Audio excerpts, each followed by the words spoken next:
directement Louaka. On a estimé qu'il va vendre un ministre, pour qu'il vende un président sortant. L'intérêt, Nini. C'est là qui Kuna. Mais Kabila Lobby, mon frère, excuse-moi, je suis beaucoup de problèmes et notre vie, en tout cas, sort de ma maison, parce qu'il est temps pour nous. Kabila c'est Bango Makinda, Makinda, et pas Naya commis Bongisa. Parce que Kabila a vidé Batutou.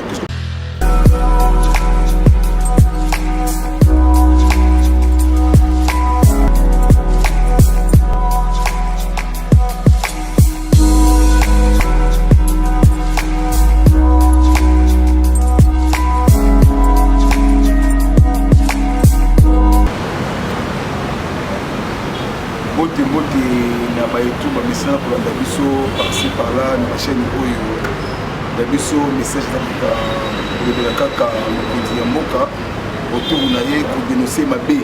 Pour les Zinga, Tata Ekolo, Yamboka Dabiso, Félix Atoni, Chilombo. Merci d'avoir dit à président Miyaki, au Messana, Mouanama, Maman Sobele, président Miyaki, Parlement de la lumière. Parce que Tita, président, a voulu Biso, faire un confinement. Et au jour et j'apprécie mbote na batoto wakatanga jambo et n'apprécie sous mbote na so ya Kasai betwa bu betu biche bipa et n'apprécie sous bana ya bandi mbeto na mbote na bengo bato ya bandi mouvement bamboshi na mu game wa participer par l'événement pour ba messana pour des biso bon le développement tout ça pour makambo belé makambo c'est vraiment le développement et belé kaka makambo kaka politique kaka yamboka na biso RDC parce que biso musa de biso toujours na intérêt général ya parce que la fille de biso ba casser tout ça ba casser été mitinga miyaki na la province ya mundu pour nous munda ya bio fa 100% mais je suis sécurité pour sauver notre parti et notre pays parce qu'il est passé il a 38 ans et il y a violence c'est là qu'on a biso objectif beaucoup pour pouvoir pour restaurer l'état de droit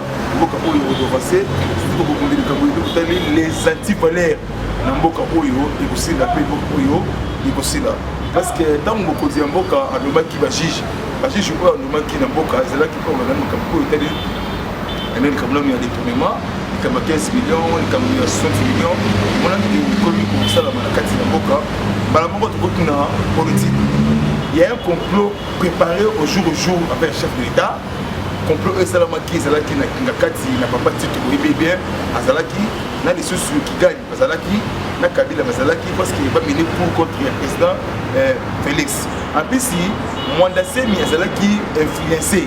Pourquoi influencer? Rencontre Fidel Kamere et Kabila.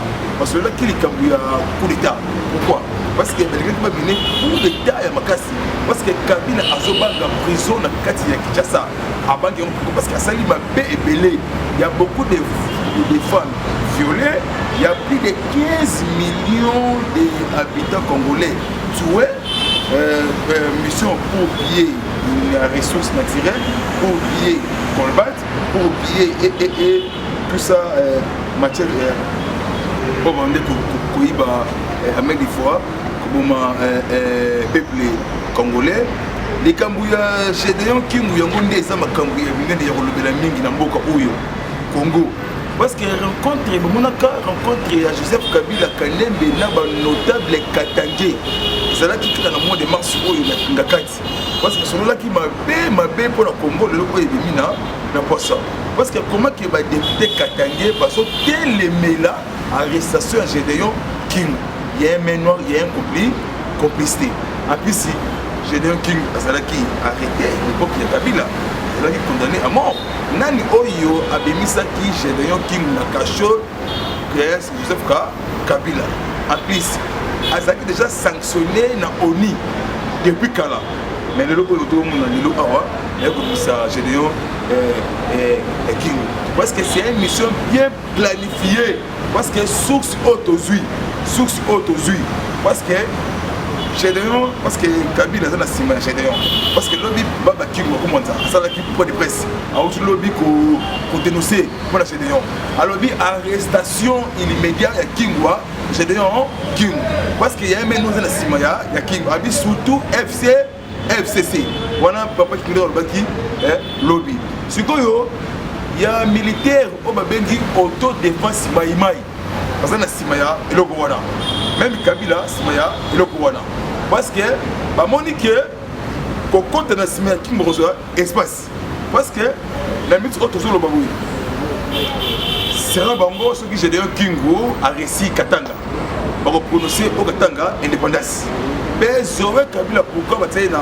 Tanganyika il y a une mission ce qui peut réussir comme on appelle Zoé à l'UP au Katanga comme il peut Tanganyika comme il peut indépendance malama ko si de Kiev na Kiev na Beni comme il peut aider indépendance parce que monsieur Robert wa azana stratégique ya ba Rwandais on a bisi bino boy bango ba lelo le président Félix Bamonezo Baté c'est un homme de sagesse de l'Afrique oh toujours avec les rouge Roland tous les mabé na kati yamboka so moni président Félix Tokike j'espère président akolo balelo Tokike akolo balelo akolo nini ngabe na éviter parce que comprendre les gars qui sont à na kati ya Congo mais déjà ici en plus si même Monusco asa au grade moko est faible au grade moko complicité avec la RDC toujours le ciment il y a pas trop pour le comme Congo ça là par terre so moni fatigue plus qu'on a niveau qu'on a créé une application trop c'est trop parce que bateau ça bien tu makas comment qu'il a cabinet mon compte il y a beaucoup de morts on va confier dans quelques minutes hein de vous ici les mains makas avant qu'il la président il y a pour constitutionnel des bâtonnets mo qui dit quoi qui évidemment ah Nzambe wani le bata bakasé oh le lo accueilli donc nous prenons Jacques Ilunga mais n'angamba Kabila batu bako faraté hein bako faraté ça toujours vivant ndeko na biso Zoé nani abimisi Zoé na avion lobby na sengi na papa kako de Gilbert alandela Zoé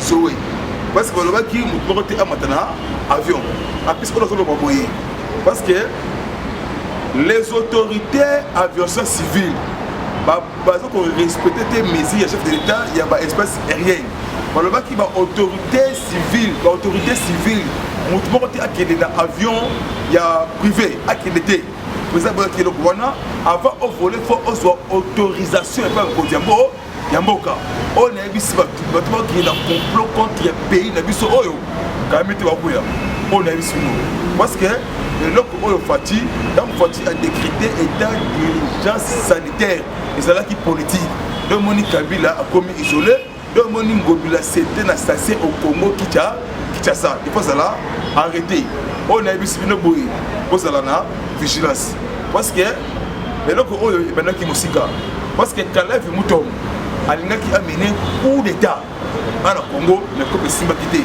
Il y a une mission parce que Kabila pour espionner chef de l'État dans tous les voyages. Donc moi ni Justin Kakak Nzoume pour année. Mais Batama qui Kalef Moutom bazouiller dans tout le élément nécessaire. Tout pour nous comme à l'image de l'État. On a vu Sivino Kalef Moutom a qui sollicité des chefs d'État africains. Akendaki na Zambie et pas égard longue. Là Sassou Nguesso. Il y a un président Sassou Nguesso ça là qui interpellation et pas Fati Béton. Ça là qui des jours là na pas vie parce que là qui na c'est Sassou là qui jamais parce que les deux pays c'est le comment mon corps dans ça là yangoté. Il y a là qui président Félix. Et là c'est na Tanganyika. Tanganyika il y a un complot. Pourquoi il y a un complot? Déjà la milice na Bambo. Parce que déjà dans 4 Tanganyika, monsieur va créer une guerre qu'on a fait d'essai pour que moi et Panzana pour que moi et Congo et ça va balkaniser forcé. Mais comme des fois dévoilé les FPI et FRPI, mais ça va vendre des groupes armés rwandais, ils ont soutenu na Rwanda, Ouganda, Tanzanie, Burundi, na pays tout voisins. Le bomoni président asala qui avec Kimbangu madame Mona Tumbanzeza ndeko so ba négociation Zambie basala qui basolola qui bomi le kowana ici pour ça la basouti on a vu Sibino Kabila Zawate asala Kumbashi Kabila pourquoi Kabila a compris Moutatimbi si Kabila c'est un Poutine président ici ayebisi Kabila oyo ayebisi boye Kabila azalaki na kati mais tomoni lwaka na simike bavandaka kuna bavandaka ndenge nini baministre oyo bavanda depuis ya président sortant l'intérêt nini azalaki kuna mais Kabila lobi mon frère excuse-moi je suis beaucoup de problèmes et notre vie en tout cas sort de ma maison parce que il est temps pour nous sort Kabila bisi bango bakinda mutakenda et pas na yakina komi bongisa parce que Kabila a vidé batutu qu'est-ce que Kabila za na Tanganyika pourquoi Kabila za na Tanganyika et Tieni Mamulumba alobaki bo ceux qui bomoni ba force étrangère et continue mboka na biso ba pouvoir na bino komi sécurisé IDPS viva aba la paix hein wana sinuka Tieni Mamulumba sikoyo les militaires angolais et les militaires américains basés déjà dans le sol RDC depuis le 26 au 27 mars. Ils ont contrôlé toutes les citations sécurité et politique. Donc, Moni Kabila, Abanga, arrestation, Oyambe Oyo, Asali Nakatia, Yamboka. Le Awa Pessibiso, le Awa na au conseil administrateur, il y a Banque mondiale. Le Awa 47 millions de dollars américains. Donc, il y a un coronavirus, mais les sous 14 milliards pour l'action et le développement. Il y a RDC, dans la province de Goma, Boubachi, Naoki, Sidiki, Boutembo, les Dekasa, Inaki, Kinshasa. Beaucoup de changer parce que maman m'a vraiment merci maman. Dengo Botaka, Josué de Lobango, Migi, il y a RDC, Jésus-Christ de l'Afrique. Maman Marti Nzambe Abombayo, Eskozali, Kimé Ezala, Makasima Ezala Vema, au moins un changement, développement, parce que yo avons beaucoup de tout na yo. Nous avons samedi là on va prier yo na président Félix na maman Denise Nzambe Batelabino, au moins Nelly à Congo Ligue Konga, après des sous merci na maman Denise, les vraies premières dames. Parce qu'il faut ancien première dame. Après ça, qui chloroquine pour tuer le peuple congolais. Le chloroquine pour les douter, c'est parce que c'est ça. Parce que pour nous, on a parce qu'on a raté la pharmacie, parce qu'on a raté le laboratoire. Parce que les sources, ils allaient poison, pour nous poisonner, ils sont pour ma vie. Tu vois, en gros, tu me dis en gros, même il y a cachiné, il y a Jeannette. Pour ça, parce que c'est poison retardé. Pour ça, il y a monté. Pour ça, il y a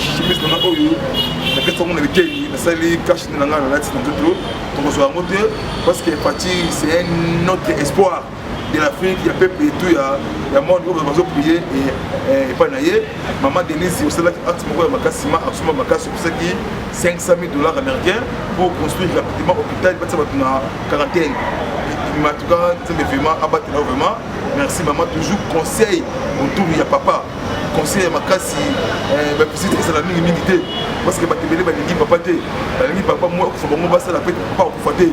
Parce que le Monesco a dévoilé, a levé beaucoup de regrets parce qu'il y a beaucoup d'opposants. Sinon, c'est contre le coronavirus. Même Fayoulou, même Bemba, même Moussitou, même Moïse. Personne ne parle pas contre le coronavirus pour sensibiliser la population. Tout ça, comme la politique, ce n'est pas bien. Et ça, des années complicité, jalousie contre Fati Antoine. Fati a beaucoup faté. Fati désigné pour sauver le peuple, il y a un monde. Fati a beaucoup faté.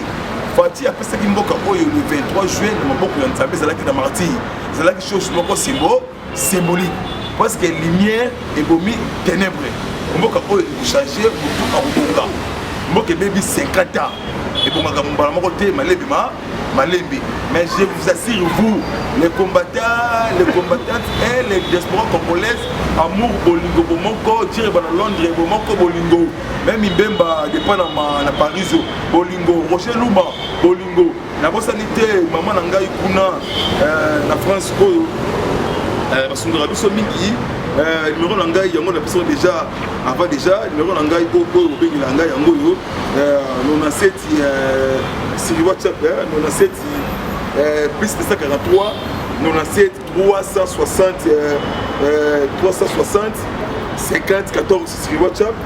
So Bengaï, Boswangaï, président Mia que mon maman Mambo Masobele parce que film est bandit. Hein? Bokonzi Ambo Kasoloba, Arolobani, ngana binoto éviter les cambios de confinement, Ngobila c'était un assassin au Congo Kinshasa. C'est fini pour lui, bientôt capturé et traduit en justice. Parce que coup d'état forcé et simité et quoi il a maille. On est sinon parce que Fati a un service mon corps renseignement. Il y a ma casse, il y a Congo. Et ça pour ça la rapport dans mon abisso, il y a RDC. Parce que le Marie Kimbatieza a un ministre des Affaires étrangères à Kiban. Comme on a Eva Silva, Eva Silva, Yen, Walker, a félicité Marie Kimbatieza la nomination des Affaires étrangères. Après, si il y a un remixement, en plus, pourquoi il y a une lettre, il y a le président Bruno, président Rodriguez, et Outi Kiban. À 5 les deux pays amitié, la RDC et Kiban, Bomoko, Bolingo. Congolais, bon, on a Congo Mukeke. Congo, ça allait mouiller, c'est le Kiban. Kiban a plaidé dans Congo. Elle a plaidé Congo. Congo a plaidé les États-Unis à l'Angola sanctions pour imposer qui n'a Kiban. Sanctions économiques, sanctions financières et sanctions commerciales. Parce que vous allez Kadik, en plus, parce que le Congo a soutenu la candidature de Kiban en 2030. Les élections, ils ont au conseil en droit de l'homme. Il y a ONI, parce que Kiban libéré à Tianingoyo. En plus, il va le mettre une émission dans le coronavirus. Parce que la question de Kiban est dit que c'était l'Italie, dans l'Allemagne. De Moni, Bayaki, Awa, dans le cas de Congo Lobby, dans le moment où Marie Ndiza, le président a vrai confinement et tout ça. Pour dire Mboka, Ayambaki, chef d'entreprise, chef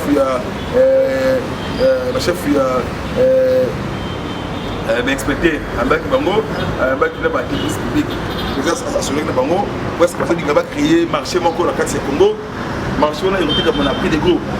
Bon, le Congolais a reçu beaucoup, on avait bien, il a pris des gros, on fait la qualité populaire. Et nous sommes passés par là. Le Congolais a reçu beaucoup, on a aidé à Messana, et à Malam. Le Congolais, c'est pour Ali, pourquoi jalousie, pourquoi division, pourquoi dualisme, pays pour changer, tout, on s'en va bien.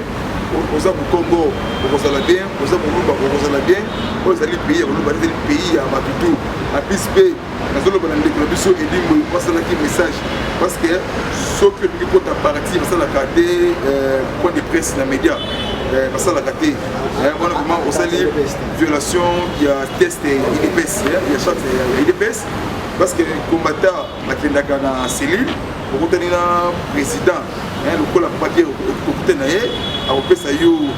carte d'adhésion, ou adhésion à la carte il y a parti. Après, section, fédération, qui est membre de l'IDPS, aux années sectionnaires, aux années fédérales, aux années PDG, aux années président du Parlement, aux années dans le comité, il y a 7. Parce que vous savez que le quartier beaucoup de respect, parce que vous savez que toujours dans CGSO, après ça, il y a parti. Parce qu'il y a beaucoup de voitures qui sont ébélées, qui sont ébélées, parce que la partie des autres, parce que l'IDPS est parti à violence, et ça parti à non-violence. Pour la démocratie, l'état de droit. C'est que notre pays de gouvernement, ceux qui sont membres de l'IDPS, la question est que quand on a la IDPS, les sous na sengi sous na biso na matibisha bomoko bolingo tere mokonzi ya mboka pe boka kielo ko isalama ki na changu avatier parce que na moni ki population congolaise ça va éveiller bakasi pour na mboka na biso parce que président Félix Albert Mafioki kitate oui ezala ki na ma eta que chepita pe peuple pe et super geste ouais c'est le PCNP et le Rwanda donc ba moni avion ba bis moko ekiti awa na kati ya Okoronji et ils ont dirigé vers le centre-ville. Bamoni, Mindele, Ninoa. Peuple sont habillés, non, bateau baillé d'avancé. C'est une chose, des monarchies qui sont là, qui m'a parce que vous allez éveiller. Et si la bonne moté est éveillée dans le côté Mboka, au moins, nous devons sur le côté Mboka, si vous avez outil, ou à Pélikambo, Yamoïbi, et Kosila. Ceux qui caméra, vous allez vraiment vrai Congolais. Vrai Congolais. olingaki vraiment osunga mokonzi ya mboka opesaka kuna 30 ngombe na libala ya mwana ya James Kabarebe na Rwanda mais na mboka na opesi ata ba désinfectant moko te ata sac loso ya 10 kg peso ya moté c'est que vous allez congolais te siko moté bozo le okoma président na comportement bo et simba te parce que mboka aussi le kabatu ya sagesse oui 2023 élection mais avant élection recensement et qu'on dirait que les Congolais sont étrangers mais recensement et qu'on soit vu sautant et belé 20 ans recensement le pont encore 3 jours le pont encore 3 jours et vous mettez la casse parce que mandat parti ça déranger déranger le coronavirus déranger la est guerre est déranger la batuya la corona déranger na ngobila ngasa la coup d'état déranger vous allez transition ça sans Kabila parce que mandat parti en 2036 2036 vraiment Mboka échangé congolais absolument maman Denise maman Marti maman Marti vraiment maman Oma abotaki biso Fati Beton moi si pauvre Etienne Wamolumba Nzambe abatela yo famille Mobimba bozala bien famille présidentielle bozala bien échec pour les opposants congolais et les tribales Mawamingi en tout cas pour Nabino Vima Ngeme Wavima toujours branché la chaîne pour Rwanda Rabiso moi Mia Kiri DPC mon maman Mambo Maso Beni la PCB montre sur les Rabiso les grands cars na Brésil les grands cars na Brésil pour na Félix Motumana Vima lobi avec Kinga Vima Nzambe apambola ye bisika zali le boko na ye ezala na kimia o tu ya osimba avancé na kati ya mboka oyo bande ko ya Chypre ko banga te ton président a renommé ambassadeur moko a rokende kuna pour na kolobela bino parce que pour ça 20 000 étudiants au rapport na Congo kuna Chypre zali frontière Grèce na Turquie kuna vraiment mboka ko bongande ko Chypre ndambi biso awa o reçoit information etali Fati Bolingo vraiment na dire na Roger Luma moto ya Fati Beton vraiment au revoir bisous bye merci.